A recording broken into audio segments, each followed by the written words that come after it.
I heard yesterday a memorable concert, unforgettable. The conductor and the soloist was Perahia. Shalom, Marie. Shalom. Thank you, Arie. It was incredible. Thank you. You started with Bach. Yes. And you played Bach like he was here around, like he was contemporary. I feel it should sound normal. You even dared to play it on the piano. I know, terrible, isn't it? How dare you? How dare me? Yeah, but it's meaningful for us today, and it should be played on the instruments that we know today. Not exclusively. I actually studied the harpsichord. I spent 2 years with a harpsichord teacher learning how to play the harpsichord, which is very different than the piano. You know, when you play the harpsichord, you don't use the arm at all. You just use the fingers, and you have to give an impression of dynamics because, of course, we talk in dynamics, even a good harpsichordist. So they do it through articulation. They hold down notes. That way they get a crescendo, or they lift them if they want a different sound. It's all through articulation that they do, and they do also rhythmic manipulation. And you know, I felt always with harpsichordists that because the instrument is so angular, they are so round. Exactly. They have to make, players. The good players have to make this not sound angular, exactly. But I thought about playing Bach on the piano that the best way to avoid the debate is not to play it at all. Who shouldn't play it? The pianist shouldn't play it. I don't know. No. Then we have no debate. You know, when I was growing up, I think in my 20s and maybe even until the 30s, all the great pianists were saying you shouldn't play Bach on the piano. Clifford Curzon told me, don't go there. The only one that could play it was Wanda Landowska, who played it marvelously on some instrument that she called a harpsichord, but which wasn't really a harpsichord because it had so many stops and pedals and different sounds. And she was extraordinary. She was really extraordinary. That after Landowska, nobody could play it, certainly not on the piano. Arau used to say that in interviews that I read, you couldn't play Bach. And actually, before he died, he made some recordings of Bach, so he changed his mind. But the general prevailing view, Bach wasn't for the piano. I would like to ask you why. Because Arau, Curzon are reasonable people. So what's the danger of playing Bach on our beloved instrument? What are the dangers? Well, the dangers are either it gets too romantic and too carried away and too technicolor-ish, or it gets too plain and there's no feeling in it and there's no movement in it. And it's very hard to reach a kind of balance between these two things, I think. The Bach specialists who play Bach today, they play it so fast and so much staccato and so articulated. Yeah. As though Bach never acknowledged legato playing. And that's what he wrote. The cantabile art of legato playing is what he wrote about the inventions. No, I think he cultivated legato very much. You started with a D major piano concerto, which is actually the violin concerto in E major. Correct. Can you show us how it starts?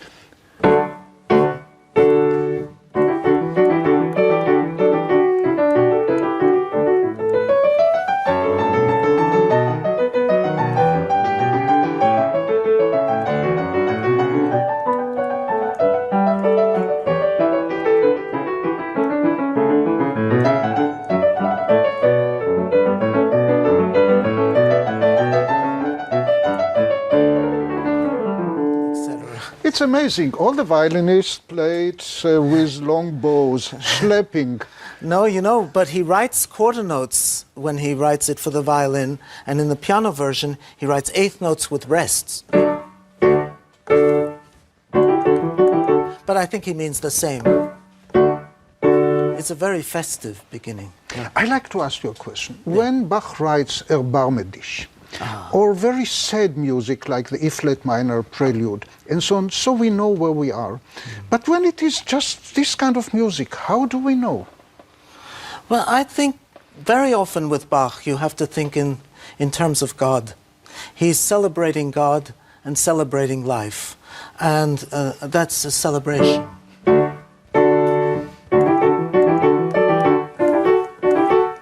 It's a call. Mr. Bach goes to town, he Yes. goes to Zimmermann Cafe. No, absolutely. He celebrates life in all its variety. He's a man of this world. But he has a feeling for the suffering of mankind. Whenever he speaks about mankind as a general thing, there's a note of suffering. You know, that brings me to something I would like to share with you, because I was thinking about this program when I was last night. And I was thinking, for me, the most important aspect of Bach is that it comes from chorale. Whatever Bach did, the chorale was central to it. It was on every Sunday, he had to write a new cantata, and he had to base it on a chorale. And by the way, the chorale is not always his melodies. They're very often either Martin Luther or a whole lot of other people that are not, that Bach didn't know even. And what is his great contribution is the harmonization. He sets it in a way that expresses the words. In fact, when he taught composition, the first thing that he taught about was chorales. And he had the student put as many different basses, different underlinings as possible, so that every mood of that chorale was explored. Now, I have a chorale here, which I brought.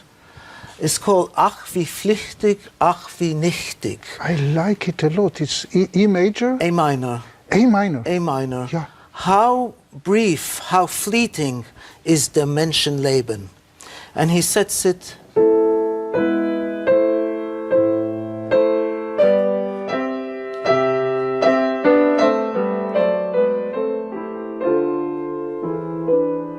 That chord is Menschenleben. He has a feeling for the suffering of man, always. And then he says it's like a mist that suddenly appears.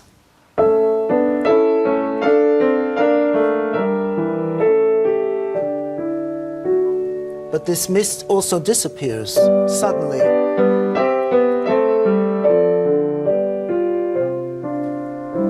So too man's life.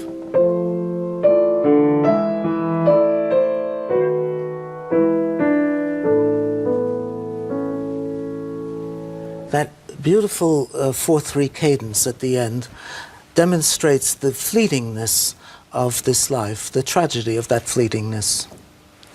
I would like to ask you to play a little bit from the French suite in E major. Yes. Is there a chorale behind it? Yes. You see, of course, this is more, like you say, the living music. This is more secular, let's say. But, for instance, this chorale about God's greatness.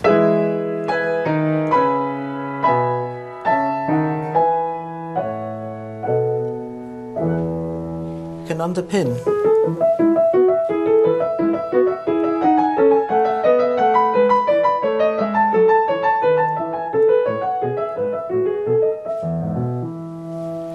And then he goes into different modulations, which I find very beautiful.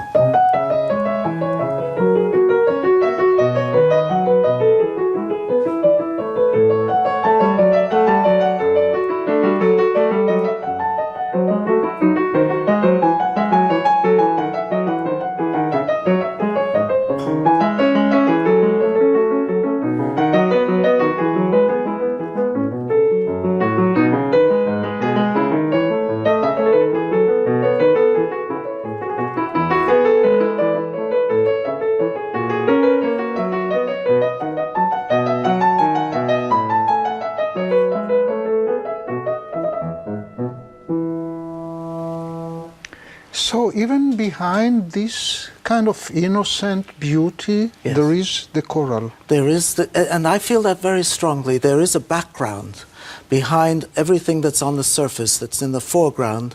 There is some kind of unifying idea in the background, or in all of Bach's music, which gives it, I think, a kind of momentum forward and backwards, a kind of, you have to follow what's underneath. Even if it is a kind of dance suite, which is, of course, not to be danced, but about the dances once upon a time. Quite. So even in this kind of music is a combination of a dance idea with choral. Exactly. In fact, in the same suite, in the next piece, the courante, you remember I showed you.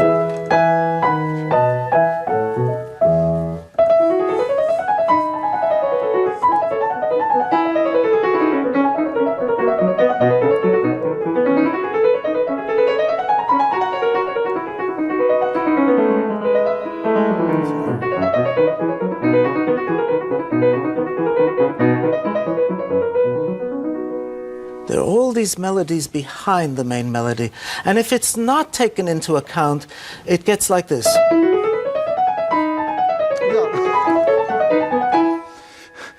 This kind It's of not music. Bach playing, you know, when I hear that, I feel that must be a handle from the piano going to the face of the pianist and slap on him. I would like to have such a piano that there is this kind of handle. It's not music, that it makes importance of every note. And when every note is important, none of the line underneath the notes gets important. I remember once a fantastic statement of Bartók. They asked him how to play or to react to somebody's playing of Beethoven or Bach, doesn't matter. And he said, how to do it, I don't know. But the way you did it is not possible. It's not right. So the way many people play Bach is not possible. So what is forbidden? Don't take pedal, don't make crescendo, don't. But Mari, please tell me what to do. What can we do? Well, let's get back to the nose, because I want to argue all of those no's. You know, in this very concerto that I was playing, let me look at it again, Bach writes out a diminuendo. You say don't play crescendos, don't play diminuendos, but that's a natural part of making music. And he actually writes down a diminuendo. I'll show you after this.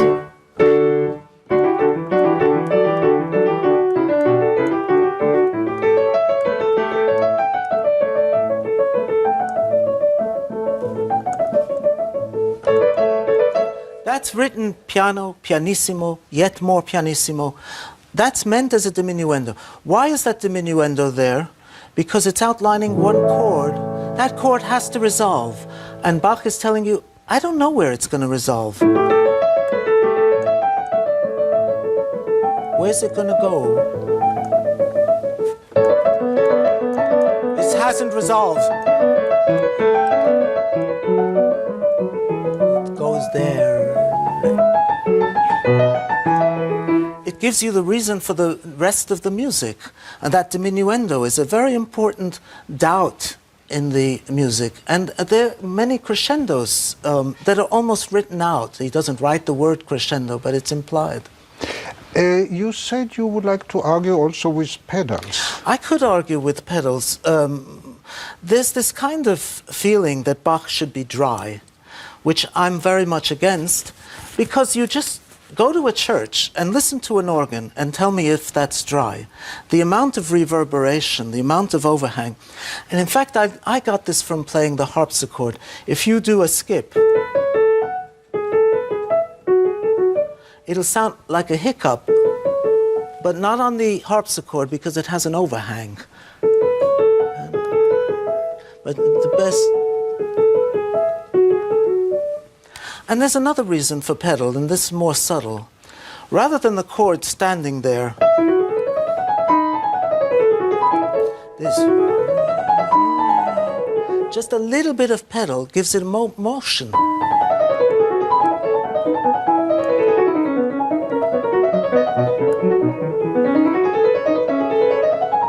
So those scales move to something instead of... I often have with Bach this kind of thinking and feeling that he sits there on the pedestal and he looks at us and he says, my children, look, I know where I am and where you are, and you can do anything you wish. You want to play me in jazz? Do It's jazz. fine. It works. Do you want to play like this? Do like this. Do you want even to play me romantic? No, I know my place. You should know your place. And he's more tolerant than, for instance, Schubert. Schubert, if you do the wrong thing, it doesn't work. It doesn't work. So why Bach has got this kind of big flexibility? It's extraordinary. Because there's so much going on in the music, contrapuntally, and so you can't muck about too much. You can't be indulgent. No Bach player can afford to be indulgent in a fugue because you have so many things going on, so that he reins you in a little bit. And the power of it is just so strong that I think whatever you do, the music will come out. I would like you to play another part of the suite, another movement of the E major suite. Would you mind? No.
You know, when you played the saraband, I thought, oh my God, this was once upon a time a dance. And what happened to the saraband in the hands of Bach?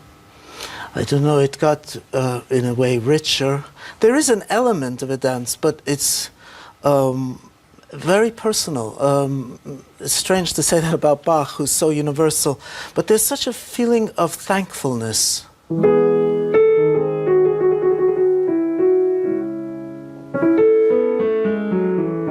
And then every phrase goes up.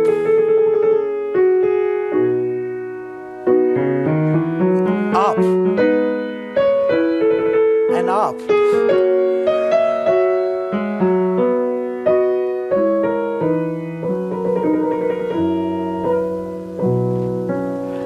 That within this really secular piece, there is a kind of gratitude to God, nevertheless.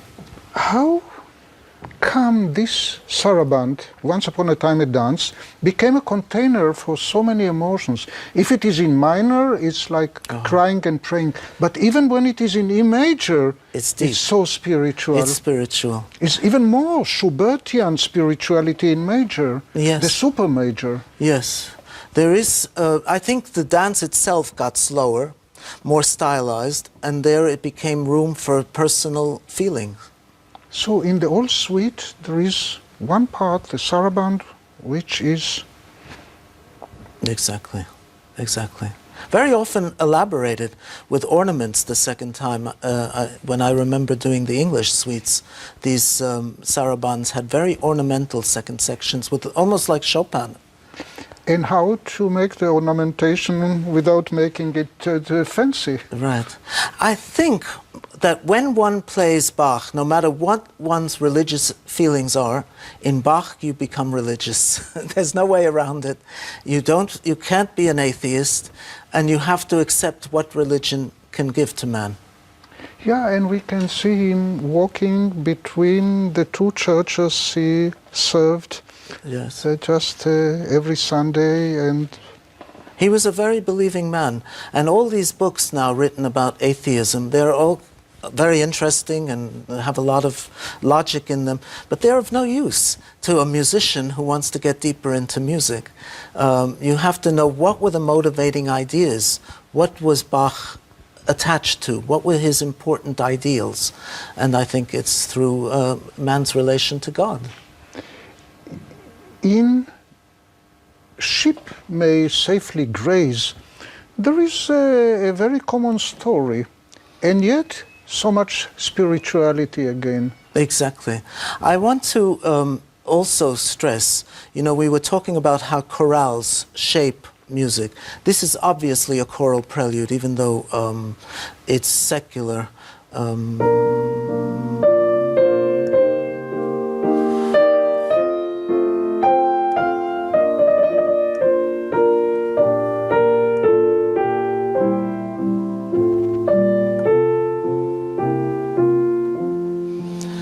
But before that, there's an introduction.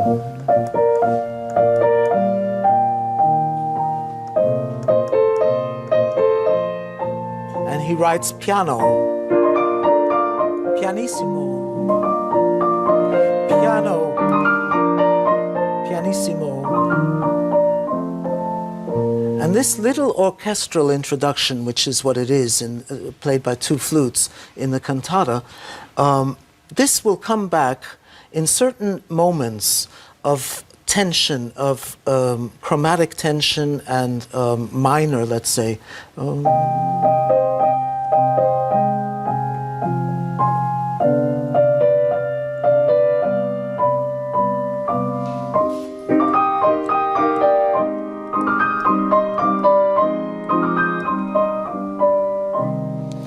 And this is an elaboration that now gives the composer more latitude. Instead of staying strictly to the chorale, we go into a bigger piece. We go into something that will later become classical and romantic, another harmonic sphere.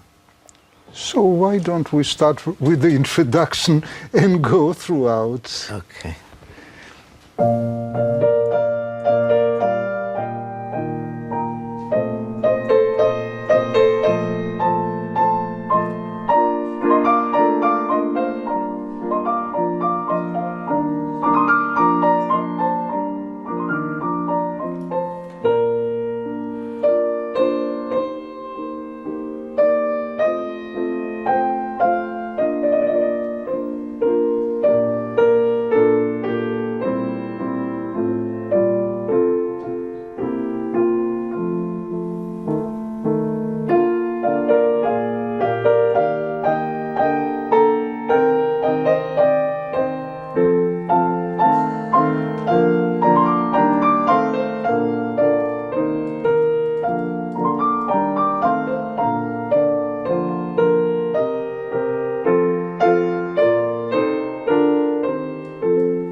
Mari, I'm speechless.